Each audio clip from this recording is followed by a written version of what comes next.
Nada, este es de introducción a Python para finanzas, va a ser como básico, pero lo hemos intentado un poco tematizar en finanzas, que creo que os queda más cercano. Entonces, nada, eso, estoy yo, luego... Yo soy Rubén Santander, soy de la Business Analytics Association, estoy junto con mi compañera Andrea, ¿vale? Y nada, pues es un evento para, como os ha explicado Hugo, que tiene 3 sesiones en total. Esta primera será llevada principalmente por la ICE y la segunda la llevaremos un poco más de nuestra mano. Y la verdad que está muy chulo y es una oportunidad enorme, la verdad. Sí. Vale, entonces, bueno, un poco para dar contexto, también un poco el formato del taller. Es eso, es un taller, entonces bastante práctico. La idea es que todos estemos más o menos a la par todo el rato, por eso estamos bastante gente. Entonces, si en algún momento os quedáis atrás, levantad la mano o me paráis a mí, incluso también, sin problema, ¿vale? Más o menos va a durar como 45 minutos, una hora. Ese margen es justo para eso, para que si hay que ir más lento por lo que sea o parar un momento, que paremos, ¿vale? Así que paradme, por favor, que nadie se quede atrás, sobre todo al principio, que si no luego cuesta. Entonces, nada, que bueno, estas sesiones de talleres, en concreto este taller, lo quisimos hacer pues porque entendemos, no sé, aquí que estudiáis, más o menos, empresa y tecnología de gente, ¿no? Sí. De, a lo mejor de economía. Finanzas y contabilidad. Finanzas y contabilidad, ¿cuántos de eso? Vale, bastantes. ¿El resto? Por saber, más o menos. AD, vale, bastante AD, economía. Vale, guay, pues justo. Intuyo que os interesa un poco los roles justo de análisis de datos, ¿no? Un poco tirando por ahí, o que queréis saber algo de Python, de programación, ¿no? Ese es un poco el perfil que hay aquí, ¿no? Vale, genial, pues estáis en el sitio correcto. A lo mejor este taller hace unos años no hubiera tenido tanto sentido, porque sí es verdad que para aprender Python, que ahora mismo es como súper típico, en todos los roles lo piden, no solo en roles más técnicos lo piden.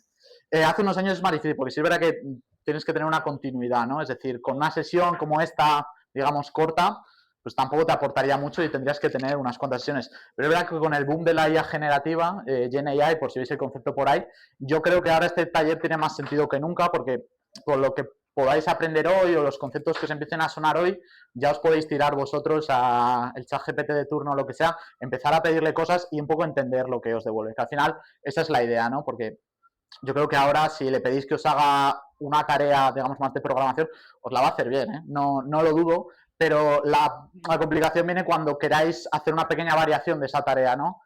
Que ahí lo que tengáis que hacer es otro prompt. Y a lo mejor ese segundo prompt, ya sabéis que ChatGPT y todas estas, no es que yo le dé un prompt y me devuelve una cosa. Si le vuelvo a dar incluso el mismo prompt, me devuelve lo mismo. No, hay ciertas probabilidades. Yo le puedo decir una cosa, me devuelve un código, le digo exactamente la misma cosa y me devuelve otra cosa. Entonces, es importante, aunque sea, tener un pequeño conocimiento de eso, para que podáis tener cierta soltura a la hora de vosotros modificar el código y no depender de estas cosas. Entonces, hoy que vamos a ver, básicamente Python, que es este logo de aquí, y un poco del entorno, digamos, el sitio, el programa, si lo queréis llamar así, donde vamos a correr Python, que es Google Colab, que yo creo que es el que más usaréis. ¿Estáis familiarizados con Python alguno? ¿Sí? Vale, por ahí. ¿Y Google Colab os suena en alguna asignatura? Vale, vale. Y bueno, los que no suene, lo dicho, este es un taller de cero, así que no os preocupéis, que es lo que vamos a hacer hoy, entre otras cosas. Empiezo por las recomendaciones, un poco para luego que no se me olvide. Si queréis seguir a partir de este taller, porque el segundo taller que vamos a hacer en colaboración, digamos que ya se usa Python, pero no es tanto Python el código, sino es Python como herramienta para analizar datos, visualizar, sacar conclusiones. Entonces no es tanto de programar, digamos, sí que se usa Python. Entonces, bueno, si queréis seguir aprendiendo un poco Python puro, yo os recomiendo este curso que es gratis, es de Harvard, es como súper típico. Lo dicho, lo único es más centrado. Yo creo que las primeras sesiones os pueden interesar porque es como Python básico, luego se centra un poquito más en Python, digamos, para desarrollo software, entonces a lo mejor ahí ya no os interesa, pero las primeras sesiones están bien y os lo recomiendo. Y nada, también otra recomendación, usa la IA pero con cabeza, he puesto aquí. No voy a ser yo el que diga que no uséis la IA, ¿vale? Yo soy el primero que todo el rato, ¿vale? Y aquí tenemos a los tres jinetes del apocalipsis. Usadla, ¿vale? Quien no la usa, lógicamente, pero lo dicho, con cabeza, un poco con criterio, no dependáis todo el rato para hacer todo, tened un conocimiento mínimo y luego a partir de ahí empezar a tirar. Yo es lo que os recomiendo. Y si seguís el curso ahí lo que usan es esto. Están las slides, por cierto, en la web, ahora las veréis. Usan ese chat, que es como un chat preparado para ese curso, que está como capado. No es como usar un chat GPT, digamos, porque tú le preguntas cosas, bueno, es solo para Python, aunque yo creo que hay que contestar otras cosas, pero le preguntas cosas de Python y está capado, no te devuelve el código, sino como que te induce un poco a que llegues tú. Entonces, bueno, os lo recomiendo, ¿vale? Antes de tirar con cualquiera de estos, pero bueno, que estos también son opciones y están bien. Así que nada, si os parece bien empezamos. Meteos, si alguno ha descargado las slides, pues clicad ahí, si no, simplemente en Google, se ve bien, un poco. Si buscad a ISC, que es el nombre de la asociación Madrid, yo creo que os debería salir, es el primer enlace. Aquí yo creo que es a lo mejor donde alguno se queda un poquito más atrás, entonces porfa, vamos a intentar, vamos, que me paréis o levantad la mano o lo que sea. Es fácil, ¿eh? Vale, imagino que ya estáis todos aquí. Esta es la web, entonces nos vamos a ir a la parte de arriba, aquí a eventos. Buscamos el evento de hoy, que es este. Nos metemos y si vais aquí abajo, aquí están las diapositivas, que son las que tengo ya abiertas, y el cuaderno, el notebook. Entonces, descargad las diapositivas si queréis y el notebook 100% si queréis seguir el taller. Vale, ¿estáis ya todos con esto para descargar? El nombre, a lo mejor que a alguno se le ha pasado, ISC Madrid, si lo buscáis en Google. Vale, bueno, pues voy a descargarlo. Ponedle el nombre que queréis, bueno, sesión 1 se llama. Lo guardamos, se nos descarga. Y entonces ahora, acordaos que antes he dicho que vamos a hacer Python y Colab. Colab es el sitio donde lo vamos a correr. Para los que no estéis familiarizados, simplemente buscad en Google Colab, ¿vale? Es una herramienta de Google. Y el primer link, que es este de aquí. Simplemente por el hecho de tener cuenta de Google podéis entrar, así que con la cuenta de la universidad, por ejemplo, que es de Google, podéis entrar. Vale, pues me meto y os debería de salir esto. ¿Estáis todos aquí ya con el archivo descargado de aquí? Vale, guay. Pues damos a subir y pues subimos el archivo. También lo podéis arrastrar o pues en descargas, donde os lo habéis descargado. Y lo elegimos y carga. Vale, pues estaríamos ya todos aquí. Así un poquillo más de zoom, ahí se ve bien. Sí, ¿no? Sí, yo creo que ahí se ve bien.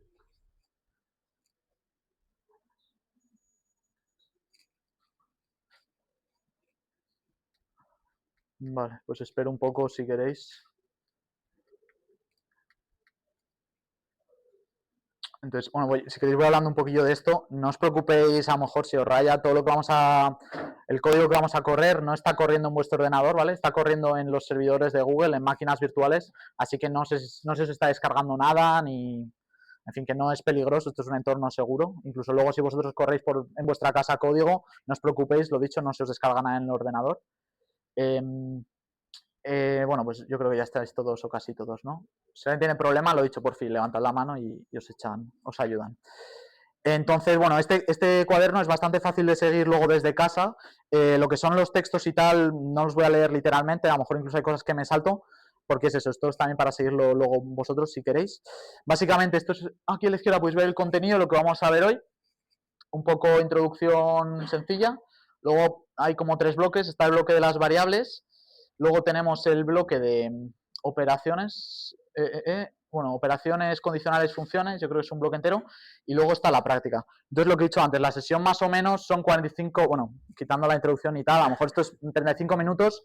Si hubiera que saltar algo, yo creo que lo más importante es la parte del final, así que bueno, no os preocupéis que hay cosas que yo creo que podemos ir más rápido. La idea es acabarlo entero, sobre todo la parte final, yo creo que es interesante porque es un poco lo que hila con el siguiente taller.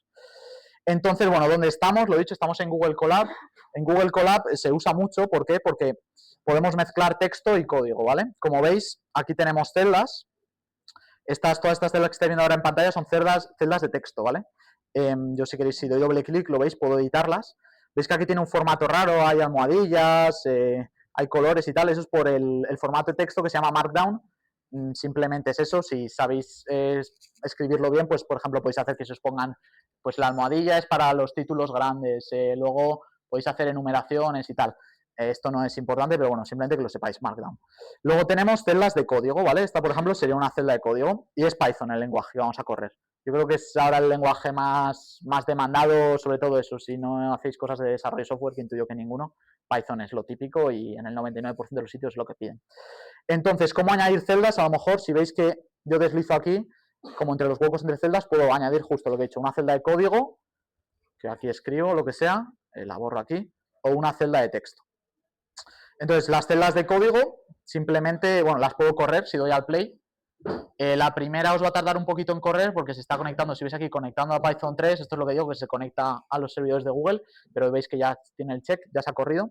En esta celda, básicamente, lo que hemos hecho, fácil, hemos definido una variable, que esto ya es la parte 2, y le hemos igualado a algo. Vamos con las variables, entonces. Las variables, básicamente, es un nombre donde almaceno un tipo de información. El nombre, le podéis dar el nombre que queráis. Por ejemplo, aquí la hemos llamado name, pero se le puede dar el nombre que se quiera. Entonces, ¿cómo se define una variable? Nombre igual a valor. En este caso, vamos con los tipos de valores, ¿no? Vamos primero con los valores de tipo string. Se llaman así, ¿vale? No es que esté dicho en inglés, se dice así en español también. Los string es básicamente valores que contienen texto. Entonces, bueno, la sintaxis, por decirlo así, es entre comillas, simples o dobles. Aquí veis dos ejemplos, uno con comillas simples y uno con al revés, comillas dobles y comillas simples. Entonces, aquí, ¿qué estoy haciendo? Básicamente estoy definiendo dos variables, una la llamo texto 1, la otra otro texto. El valor de texto 1 es 1, 2, 3 probando y de otro texto hello world. Las corro, ¿vale? Para definirlas. Importante, por si queréis, también lo bueno de Colab, no solo que puedo mezclar texto con código, también se me olvidó decir, corro las líneas de código de manera independiente, ¿no? Es decir, yo puedo correr estas dos cosas sin tener que correr el resto del código que está en el cuaderno, que esto no es lo típico con un archivo de cualquier programa. Luego también interesante estos entornos, si dais aquí abajo a la izquierda variables, veis que vamos viendo las variables que hemos ido definiendo, ¿no? Name era la de arriba, otro texto es esta, texto 1, e incluso vemos el tipo, que es lo que estoy hablando ahora, string, ¿no? Veis que pone str, string, y luego esto, bueno, esto es lo que ocupa en memoria y su valor. Bueno, sí. ¿Vale? Esto por si queréis ir viéndolo, básicamente. Otra función que vamos a usar todo el rato, esta es simplemente para ver, si hago print y pongo un valor dentro, una variable que he definido antes, me enseña en la pantalla el valor. Aquí en este caso estoy poniendo una variable, coma otra variable, es decir, me está enseñando esta variable y luego esta, ¿no? Hello world. Bueno, 1, 2, 3 probando hello world. Vale, esos serían los strings, textos. Es como lo más sencillo. Vamos ahora con los números enteros. Estos se llaman integer. Básicamente números enteros. Pues aquí defino dos variables que le doy valores enteros. Vamos a correrlo. Ya está. Vamos ahora con los floats. Los floats son números con punto decimal. Importante es el punto, ¿no? Como en el sistema americano, no sé cómo se llama, que no es la coma, como en español, ¿no? Entonces aquí definiríamos dos variables del tipo float. Igual, sencillo, ¿vale? Entonces veis que los números pueden ser de tipo entero o de tipo decimal, que se llama float. Vamos ahora con los boolean. Los boolean, por si lo veis por ahí, en español es booleano, que suena un poco raro. Y tienen dos valores, o true o false. En Python también true es 1 y false es 0. Básicamente, verdadero o falso, ¿no? Entonces, venga, vamos a definir dos variables de tipo boolean y ahora vamos a hacer algunas cosillas con ellas. Definimos dos, una que es falsa y la otra que es verdadera. En la siguiente celda vamos a compararlas, ¿no? Vamos a imprimir en pantalla, vamos a hacer print de la variable, vamos a comparar la variable passExam, que era false, con CUINJUM, ¿vale? Este operador básicamente compara, dice es igual el valor, ¿vale? Son dos iguales, como veis. Entonces, esto, ¿alguno que cree que va a salir? Una es false y la otra es true, y digo si son iguales. Pueden ser iguales o no ser iguales, ¿no? True o false. Pues false, ¿no? En este caso, porque una es true y la otra es false. Vale, bien, false. Luego las vamos a comparar, no solo vemos si son iguales, también podemos ver si una es mayor que otra, pero aquí daos cuenta la que estamos comparando es days y weeks, ¿vale? Que estas las hayamos definido aquí arriba. Days es mayor que weeks, true. Y luego, esto simplemente para que veáis que true también lo coge como 1, aquí me va a dar true. No en todos los lenguajes de programación, pero en Python sí. Vale, hasta ahora hemos visto, vamos a hacer un poco de recap aquí en la izquierda. Strings, que eran los textos, dobles comillas o comillas simples. Integers, números enteros. Floats, números con decimales. Y booleanos, true o false. Vamos ahora ya con variables un poquito más interesantes, que estas hasta ahora se usan, claro que se usan, pero son como súper simples. Vamos con las listas. Las que me habéis dicho que sabéis Python, listas. ¿Sí? ¿Sabéis de lista? Vale, sí, es básico también, pero bueno, esto ya es un poquito más. Vale, pues la definición es bastante descriptiva, aunque de primeras a lo mejor no de mucho. Es una colección flexible y ordenada de datos. Básicamente, ¿por qué es flexible? Porque yo defino una lista y le puedo añadir cosas o le puedo sacar cosas de ella. En algunos lenguajes de programación no deja, una vez defino una lista ya se queda estática. Y luego, ¿por qué es ordenada? Porque los elementos que hay dentro de la lista se caracterizan por su posición en la propia lista. ¿Vale? Entonces, ¿cómo creo yo una lista? Pues como cuando creamos cualquier variable, el nombre de la variable igual, acordaos, el nombre el que yo quiera, y abro corchete, ¿vale? Y luego cierro corchete. Y los elementos dentro de la lista van separados por comas. Podéis pensar en una lista, a lo mejor, se me ocurre, tenéis un cajón con distintos huecos y cada hueco tiene un número. Dentro de cada hueco que se caracteriza por tener un número, hay información, ¿no? En este caso, en mi lista, en esta lista que se llama así, tengo esta información. ¿El 1 en qué posición está? ¿Alguien me dice? ¿Las que sabéis Python? Está un poco pregunta trampa. Vale, 0. En Python se empieza a contar desde el 0, ¿vale? Entonces, este sería el elemento en mi variable lista en la posición 0. Y lo dicho, las listas son flexibles, no solo porque se puedan modificar los elementos que hay dentro de la lista, sino porque las listas pueden almacenar cualquier tipo de información. Veis que en mi lista 2, lo que estoy guardando en ella son strings, ¿no? ¿Os acordáis que estos se llamaban strings, los textos? Y luego en mi lista 3, ¿qué estoy guardando? Por un lado strings, integers, floats, booleans, y aquí estoy guardando incluso otra lista, ¿vale? Entonces, lo dicho, las listas pueden almacenar cualquier tipo de variable, incluso otras listas. Si queréis ver un poco la pinta de esto, vamos a imprimir la tercera lista, que es como la que tiene de todo un poco. ¿Veis? Tengo aquí toda mi información y la que es una lista, pues la marca entre corchetes, ¿no? Vale, aquí he puesto la bombillita porque, bueno, esto simplemente me parecía interesante por meterle un poquillo más de una vueltilla más, pero bueno, no es súper básico tampoco, pero yo creo que el concepto se puede entender. Si habéis seguido lo de las listas, a lo mejor esto recuerda a algo muy típico en mates, que son las matrices, ¿no? Es decir, si yo defino una fila de una matriz row 1, luego defino row 2 y digo que la matriz es row 1 y row 2, pues tengo básicamente una matriz, ¿no? Vamos a ver la pinta. Es que tengo una matriz, ¿no? Yo podría, si es verdad que no es la pinta de una matriz convencional, las filas no están unas debajo de otras, pero eso a mí como programador o si uso Python me da igual porque sé cuál es la posición, ¿no? Igual que cuando hacemos una matriz, yo que sé, A, 1, 2, sé que es la fila 1, la columna 2, pues esto igual, podría acceder a ellas. Entonces esto es interesante, matrices, ya está. Esto lo voy a mencionar rápido, pero lo dicho, esto es simplemente cosas que se pueden hacer con las listas. Yo puedo, si hago len, abro paréntesis y pongo el nombre de la variable que es una lista, saco la longitud. Si hago max, nombre de la lista, saco el valor máximo. Min, valor mínimo, sum, la suma de los valores de la lista. Algunos de estos max, min y sum, daos cuenta que si no, ahora las listas son flexibles, es decir, no tienen por qué tener todo números. Max de todo strings, seguramente de error. No lo tengo ahora todo claro o no sé si da otra cosa, pero creo que da error. Pero bueno, que esto se puede hacer con las listas. Vale, entonces vamos con otra variable también muy potente, que son los diccionarios. Con esta no quiero liar, no sé ahora cuando lo cuente, pero no quiero que os liéis. No quiero que penséis que es o listas o diccionarios, no es o A o B, simplemente en algunas situaciones nos interesa más usar listas y en otras diccionarios, cada una aporta sus cosas, ¿vale? Pero es que se parecen un poco, pero no son excluyentes, no es o uso listas o uso diccionarios, una es mejor que otra, no, depende de la situación. Entonces esta es un poquito más compleja, sigue siendo una colección de datos, pero se caracteriza por tener una dualidad string, bueno, dualidad clave.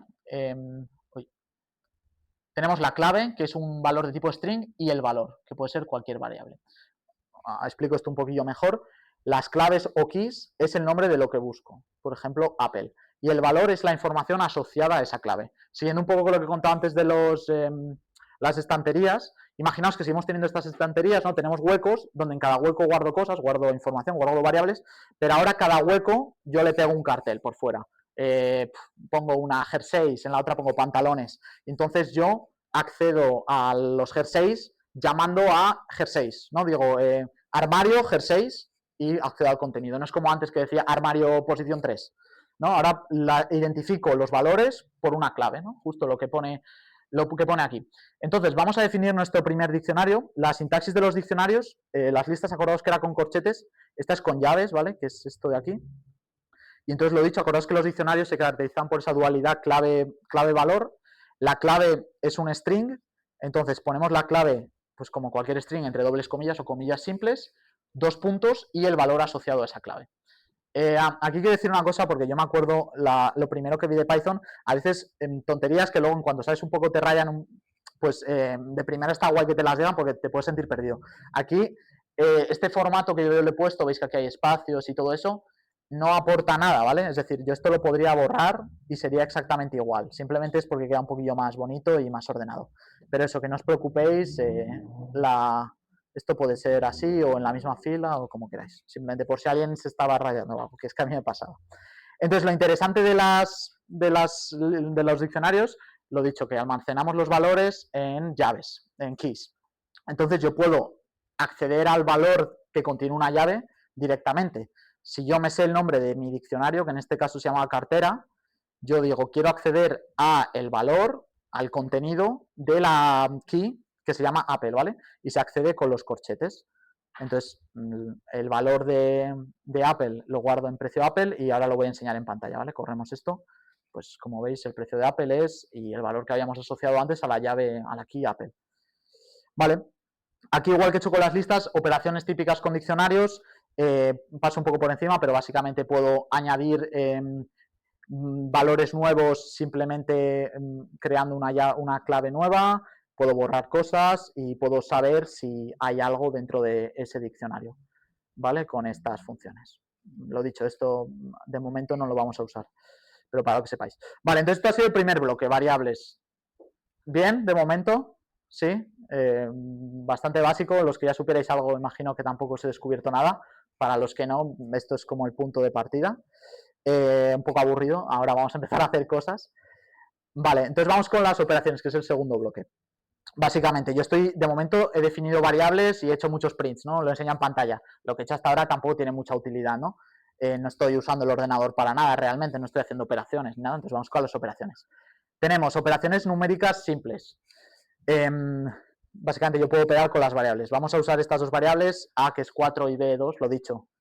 A puede llamarse de cualquier otra manera y B más de lo mismo, pero las llama así. Vamos a hacer, pues para que veáis, se pueden hacer sumas, se pueden hacer restas, multiplicaciones, divisiones, y esta la he puesto porque a lo mejor veis que son distintas. Esto es una división, digamos, al uso, con puntos decimales. No tengo ahora claro dónde trunca, creo, no me lo sé.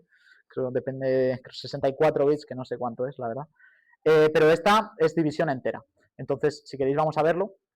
Justo 4 más 2, 6, 4 menos 2, 2, 4 por 2, 8. Luego, 4 entre 2 con decimales, 2.0. Y 4 entre 2 sin decimales, veis que coge 2 directamente. Entonces, veis, por ejemplo, aquí, ok, esto tampoco aporta mucho, pero veis que estas dos variables son de tipos distintos, ¿no? Una, alguien me sabe decir, la que tiene punto cero, ¿cómo se llamaba esto? Está por aquí. Floats, ¿no? Y estos son integers, ¿vale? Son tipos distintos de datos. Vale, entonces hemos visto las operaciones. Vamos ahora con los condicionales. Los condicionales, súper interesantes, porque vosotros cuando hagáis un programa o queráis ejecutar un código, muchas veces lo que queréis es que pasen ciertas cosas si se cumplen condiciones, ¿no? No queréis correr código a lo loco. Vosotros queréis que se analice, si una situación se cumple, que pase A, si pasa otra, B. Esto se hacen con los condicionales. Básicamente son las palabras clave if, el if y else. Lo explico ahora, ¿vale? Defino estas dos variables, la acción 1 y la acción 2, que tienen estos valores, tipo float, ¿no? Tienen punto decimal. Y voy a actuar de una manera u otra dependiendo de unas condiciones. Vamos a leer aquí... un poquito más grande, yo creo. Vamos a leer esto, vamos a ir juntos. Dice, if la acción 1 es mayor que la acción 2, print, es decir, enseña en pantalla, acción 1 mayor que acción 2. El if, es decir, voy a la primera situación, la evalúo, se cumple, imprimo esto y me salgo de esa condición. No se cumple, voy a la segunda evaluación, digámoslo así. Entonces, aquí caería si esto no se cumple. Supongamos que esto no se cumple, ¿qué hago ahora? Comparo si son iguales. Si son iguales, enseño en pantalla pues que la 1 es igual a la 2. Que no se cumple esta condición tampoco, me voy al else y enseño esto, que es la acción 2 mayor que la acción 1. Importante, esto ocurre de manera secuencial, es decir, primero evalúo el if, se cumple, me salgo de todo este bloque, es decir, ya dejo de comparar porque sé que se ha cumplido, hago la acción y me salgo. No se cumple, voy al el if, evalúo esto, se cumple, pues lo mismo, hago esto y me salgo, no se cumple, me voy al else. E importante, daos cuenta, en if y elif estoy evaluando situaciones muy concretas, ¿no? Estoy diciendo en if si esta es mayor que esta y en elif si esta es igual que esta.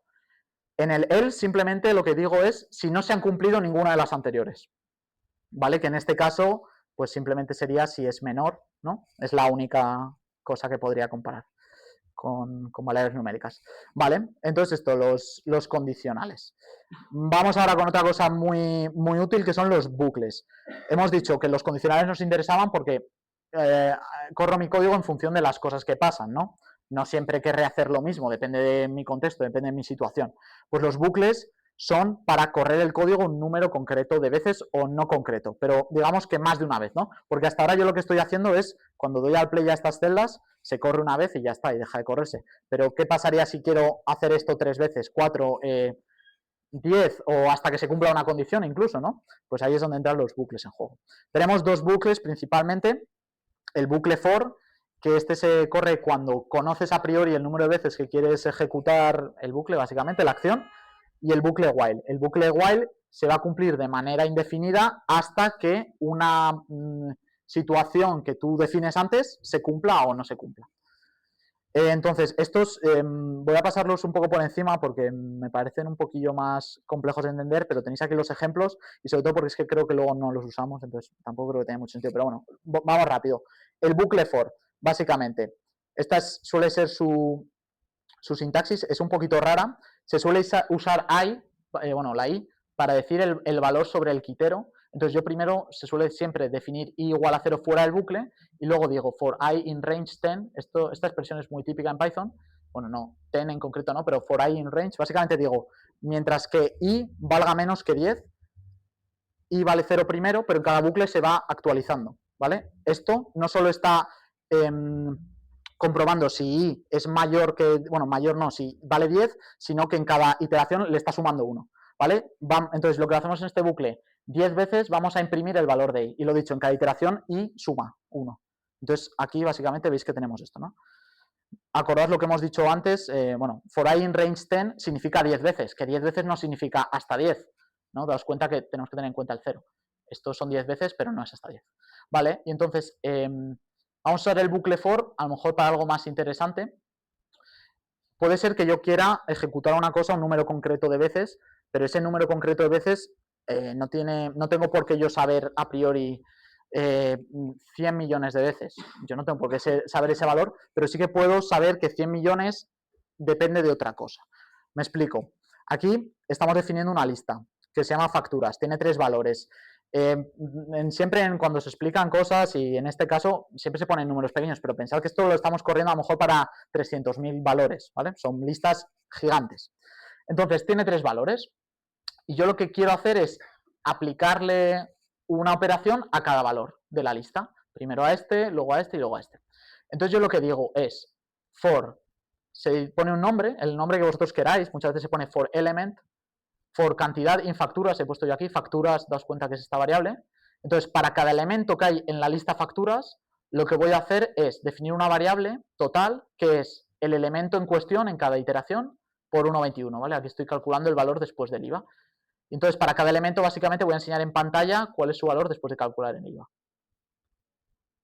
Entonces, ¿esto por qué es interesante? Esta expresión for elemento in lista, digámoslo así en general.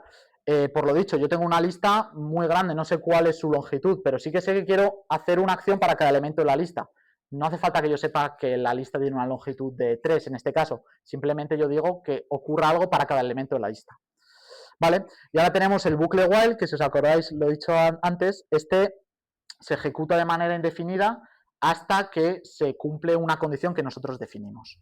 En este caso, la condición que nosotros definimos es que beneficio será más pequeño que meta. Beneficio empieza siendo 0 y metas empieza siendo 1000. Entonces, en cada bucle que se ejecute esto, beneficio se va a actualizar, ¿vale? Esta también es muy típica de Python, esta expresión. Esto es exactamente igual que si yo escribiera beneficio igual a beneficio más 200, ¿vale? Es lo mismo.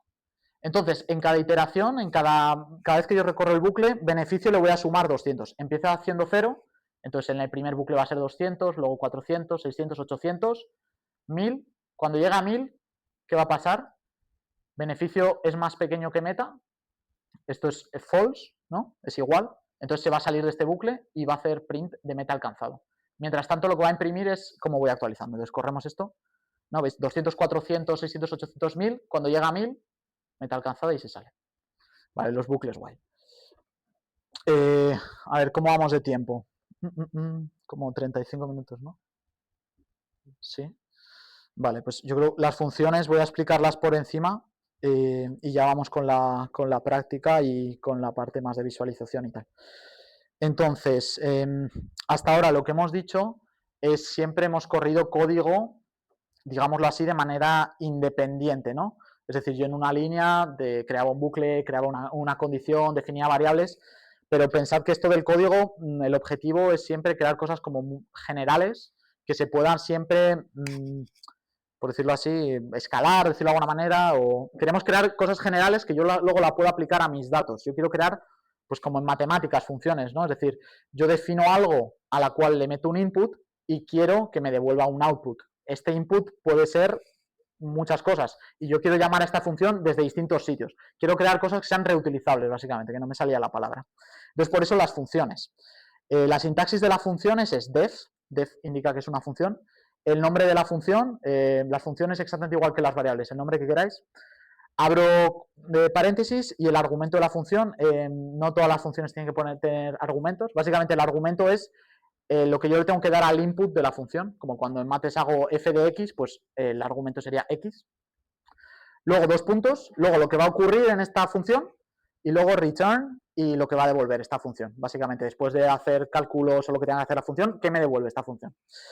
Entonces, por ejemplo, aquí yo he creado esta función que la he llamado calcular interés, cuyos argumentos, es decir, tiene tres variables esta función, ¿no? Podría ser un f de x y z, que son capital, tasa y tiempo.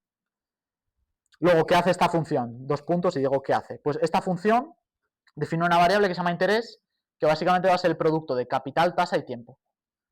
Es básicamente lo que le estoy dando de argumento, ¿no? Y que me va a devolver esta variable que es interés.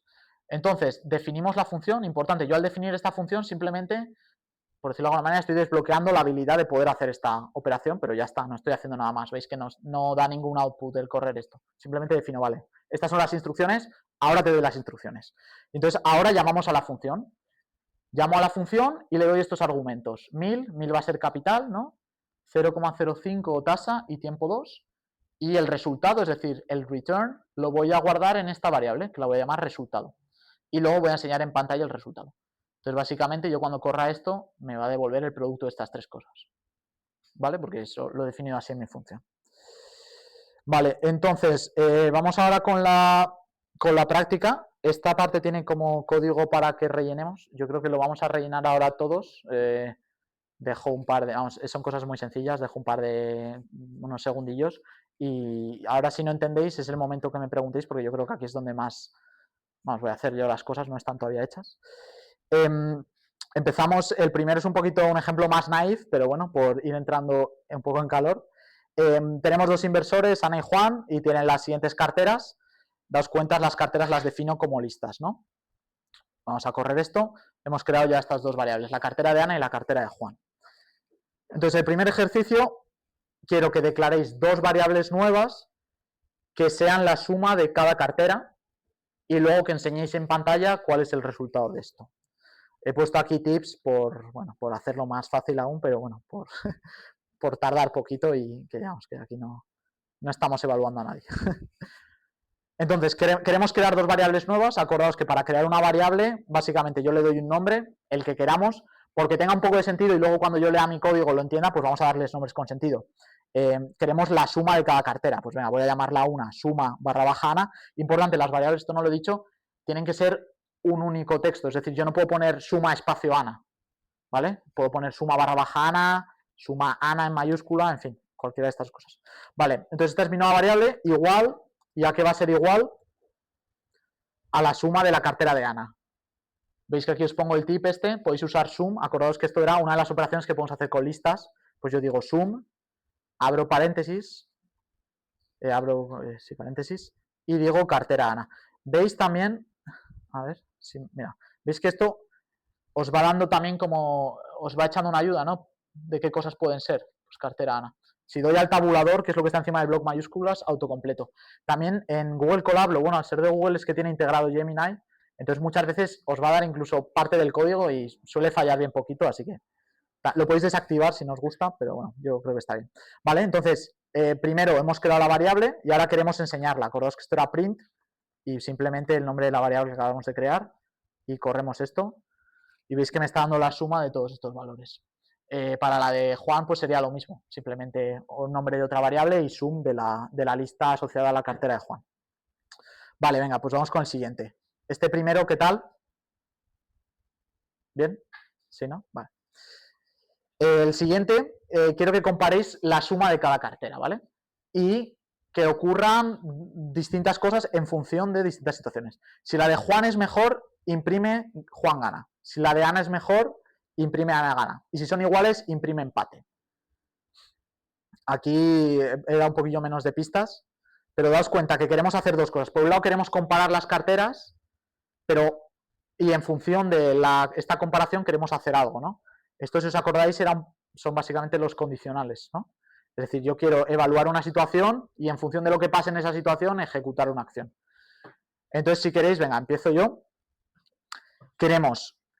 La primera condición es si la de Juan es mejor. Entonces, queremos ver si la cartera de Juan es mayor que la de Ana. Pues podemos decir if la suma de la cartera de Juan, es mayor que la suma de la cartera de Ana. Esto es importante, ahora sobre todo que estáis vosotros escribiendo el código línea por línea, acordaos de todos los detallitos, 2 puntos, ahora enter y se pone en otra línea. Esto no es el objetivo del taller, ¿eh? El objetivo del taller no es que sepáis vosotros escribir todas estas cosas a mano, es más bien que cuando hagáis uso de una IA entendáis lo que está pasando. Así que no os preocupéis si ahora os dejáis un paréntesis o 2 puntos, porque no pasa nada. Entonces, bueno, si se cumple esta condición, hemos dicho que imprimimos Juan gana. Pues venga, print Juan gana. Vale, no se cumple esta condición. Se cumple que la de Ana es mejor. Entonces, estamos en otra situación. Estamos en la situación elif, que la suma de la cartera de Juan es menor, ¿no? Que es lo contrario de la suma de la cartera de Ana. Si esto ocurre, hacemos otro print. Importante, antes he dicho... Uy, aquí se me ha ido una. Antes he dicho que las indentaciones dan igual. No es el caso de los condicionales, ¿vale? Si yo esto no lo indentara, veis que de hecho se me pone en rojo, me ayuda el programa, me dice, oye, esto está mal, esto hay que intentarlo, ¿vale? Porque es como 2 puntos y entro en la condición. Bueno, entro en la situación. Vale, pues si esto ocurre, imprimo otra cosa, voy rápido porque yo creo que ya lo habéis pillado, ¿no? Y acordaos, la última situación es else. Else, pues imprimiría otra cosa, lo que está puesto ahí en el enunciado que crea. ¿Vale? Entonces, en este caso, yo creo que nos vamos a quedar en la primera condición. Ah, no, mira, sintaxis inválida. Me he puesto aquí se me ha colado eso. A ver, aquí 2 puntos, se me han ido también. Vale, bueno, veis, de hecho, no imprime nada porque hemos entrado en una de las situaciones que no he rellenado. Pues bueno, ya está, simplemente eso. Voy a pasar a lo siguiente, era que pillaréis el concepto, ¿vale? El resultado, lo dicho, no es tan importante. Vale, aquí hay un ejercicio que he puesto como 3 niveles, un poco para que entendamos, no es que cada nivel sea mejor que el anterior, sino para que veáis como que hay distintas maneras de hacer lo mismo. También un poco cuando prompteéis a cualquier IA, que sepáis que os lo dice de una manera, pero se puede hacer siempre de muchas maneras distintas. Y más bien vosotros elegís la que más os convenga, depende de la situación, si luego queréis hacer otra cosa con ese código. Entonces, lo que queremos hacer en los 3 niveles, por decirlo así, es el valor promedio de sus activos. En el nivel 1, quiero que lo hagamos usando un loop for y la función len. Entonces, básicamente, lo voy a hacer solo con la cartera de una de los dos, si os parece bien. La volvemos a traer aquí un poco para acordarnos de cuáles serán sus valores. Entonces queremos sacar el valor promedio de sus activos, una media, como es una media aritmética, ¿no? Simplemente la suma entre el número de elementos, no queremos que sea ponderada y nada. Entonces queremos ir elemento a elemento, sumarlos y luego dividirlos entre el número total de elementos. Entonces, ¿qué os parece? Voy a crear una variable, bueno, veis que hay un loop, ¿no? Por ahí, porque queremos ir elemento a elemento. Creo una variable fuera que empieza siendo 0. Vamos a llamar acumulador o acumulador. Sí, igual a 0. Y entonces ahora yo voy a ir for element in cartera Ana, es decir, voy recorriendo cada valor y voy a ir sumando los valores, voy a ir acumulando esta suma, es decir, acumulador es igual a acumulador más el elemento, ¿no?, en el que estoy iterando en ese momento. Y entonces, cuando corra esto, veis que no se imprime nada porque yo no estoy diciendo que imprima nada, pero en la variable acumulador ya tengo la suma de todos los elementos de la cartera de Ana, ¿no? Entonces ya podría salirme de este bucle y simplemente decir que valor medio es igual a acumulador, ¿no?, la suma entre la longitud, mira, aquí estamos usando otra de las que he puesto antes, la longitud de la lista donde están los valores, la longitud de cartera Ana. Y vamos a hacer un print para ver el valor de esto, valor medio. Vale, me da que es eso. ¿Ok?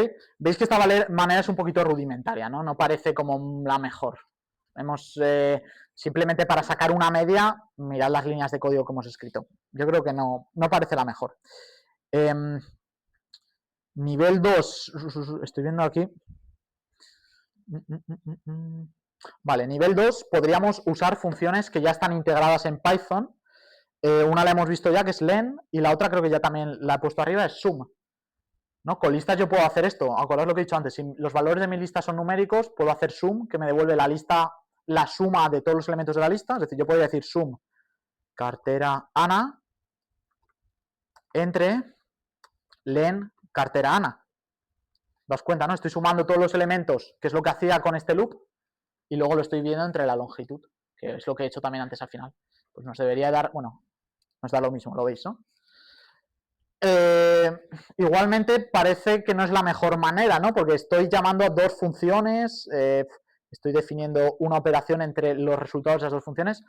Vamos a coger como la mejor manera, porque alguno ya aquí estará pensando como en Excel, ¿no? En Excel hay una función que es min y te devuelve la media de todos los valores que tú selecciones. Pues en Python también hay una función que es min. Lo único no es, se dice nativa de Python, digamos, no está integrado en el Python básico, sino que hay que llamar como a otro elemento, que en este caso es NumPy. Esto es súper típico, ¿vale? NumPy lo veréis siempre que se opera en Python con matrices y tal, siempre es NumPy. Y lo típico es import NumPy, es decir, coger la información de un paquete de funciones que se llama NumPy y la importo como NP. NP es simplemente el nombre que yo le doy para luego llamarla. Entonces, cuando corro esto, yo ya he cargado, en este caso, acordaos, esto no está corriendo en vuestro ordenador, es en un servidor, en el servidor la información que tiene NumPy. Y entonces ya ahora lo que digo es NP, ¿por qué NP? Porque he dicho que lo importo como NP.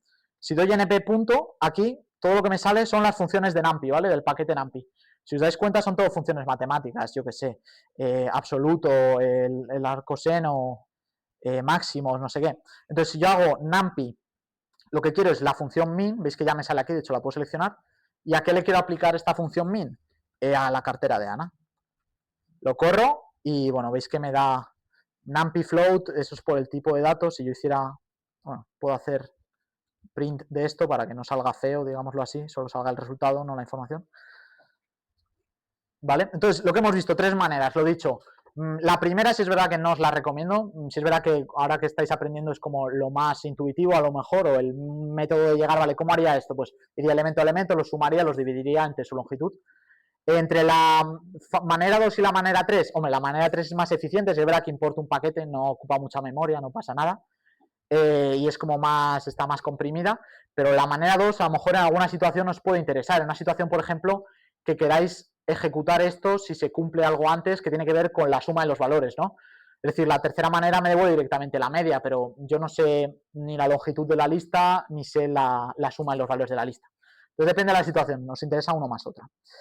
Y ya esto es el último, el siguiente ejemplo, que es el último, este lo he dicho, está más asociado con la sesión 2, que os recomiendo venir también, va a ser en este aula, por cierto. En la sesión 2 no va a ser tanto de Python, eso, vamos a usar Python, pero no va a ser lo que estamos haciendo ahora de entender línea a línea de código, más bien va a ser de correr cierto código de Python con un poco de conocimiento y analizar los resultados, ¿vale? Va más de eso. Entonces, aquí estamos importando otra librería. Esto lo hemos hecho antes, ¿vale? Con NumPy, pues ahora lo estamos haciendo con esta. YFinance es de Yahoo Finance, ¿vale? Es una librería que a través de ella podemos acceder a datos de la bolsa en tiempo real. Bueno, no sé cada cuánto la actualizan, pero creo que es bastante, no sé si cada hora o menos tiempo incluso. Y la importo como YF, ¿vale? Siempre que quiera llamar alguna función de esta librería, haré YF punto y la función. Vale, entonces, importante que corráis esta celda, si no, lo siguiente no os va a correr, ¿vale? Y entonces, este código voy a pasar un poquito por encima, un poco más, digamos, entendiéndolo así a gran escala, ¿vale? No hace falta entender línea a línea, ni exactamente por qué aquí 2 puntos, por qué aquí -1. Entonces, aquí lo que hacemos es definimos dos, a ver qué me dice esto, ¿cómo se llamaba? Este tipo de variable, ¿os acordáis? Son diccionarios, ¿no? Aquí está, ¿vale? Definimos dos diccionarios, a los que les damos claves y valores. En este caso, la clave Apple valdrá 10, Google 15, el 5 que diga Tesla. Bueno, y definimos dos carteras, la de Ana y la de Juan otra vez. Luego, bueno, por cierto, esto no lo he dicho. En Python, si tú pones almohadillas, básicamente lo que haces es comentar. Es decir, cuando yo corra este código, esto no lo corre porque lo entiende que es un comentario, es decir, que es texto, que no tiene sentido. Por si queréis comentaros el código, pues por ejemplo, aquí lo que me comento es línea a línea, más o menos lo que voy haciendo por tener una idea. Entonces, primero definimos nuestros diccionarios.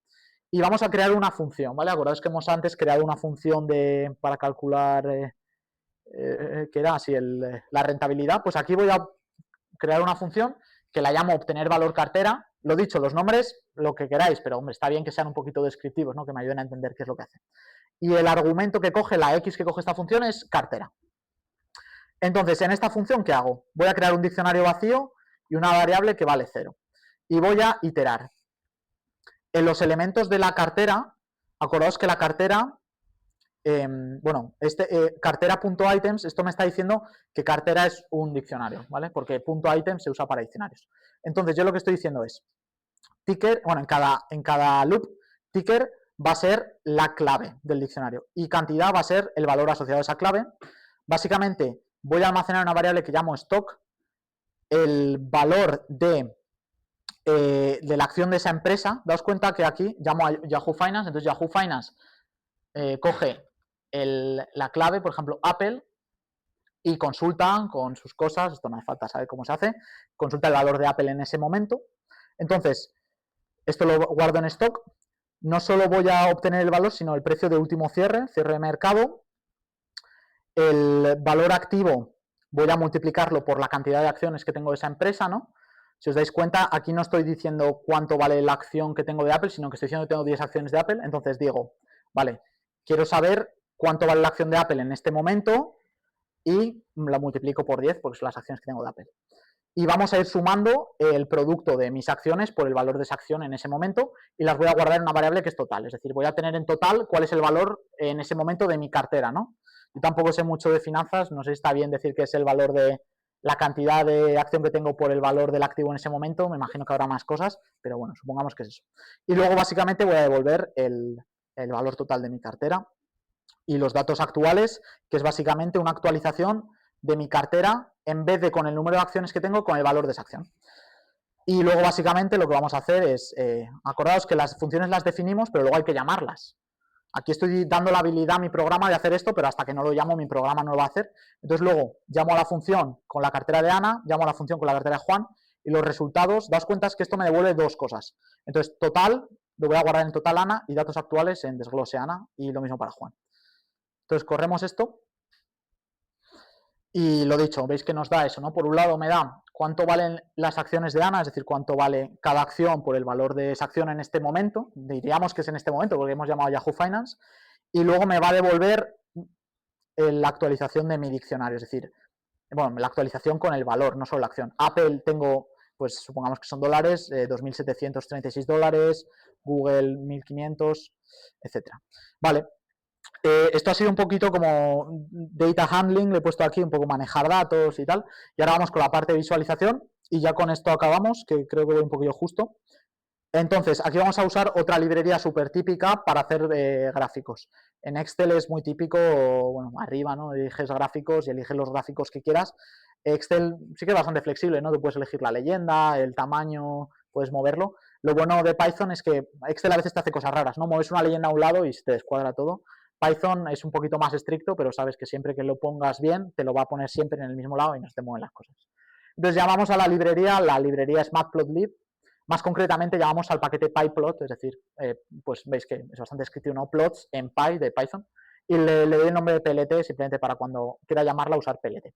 Y entonces aquí lo que vamos a hacer es, vamos a crear dos gráficos, entonces digo plots subplots, esto yo la verdad no me sé estas sintaxis, son muy difíciles, además para gráficos ChatGPT nunca te va a fallar, así que yo os recomiendo que esto siempre tiréis, no os lo aprendáis para nada. Pero bueno, que entendáis un poco, vamos a hacer dos gráficos en el que tenemos un gráfico por un lado que va a ser un gráfico de barras y otro vamos a hacer un pie chart. En el gráfico de barras lo que vamos a enseñar es el valor total de las carteras tanto de Ana como de Juan, y en el pie chart lo que vamos a enseñar es el valor de la distribución de activos de Ana, ¿vale? Luego esto simplemente es para enseñar los plots, lo corremos y veis que aquí tenemos los dos plots, por un lado la comparación de las carteras de Ana y Juan y la distribución de los activos de Ana. Estos plots luego se pueden exportar, si doy aquí, no, a ver, bueno, si dais clic derecho guardar imagen os lo hace, si lo queréis exportar como, bueno, clic derecho guardar imagen, si no hay una función para sacar los plots, no me la sé ahora, pero bueno, que los podéis usar, ¿vale? Esto es útil. Y nada, hasta aquí la parte de código.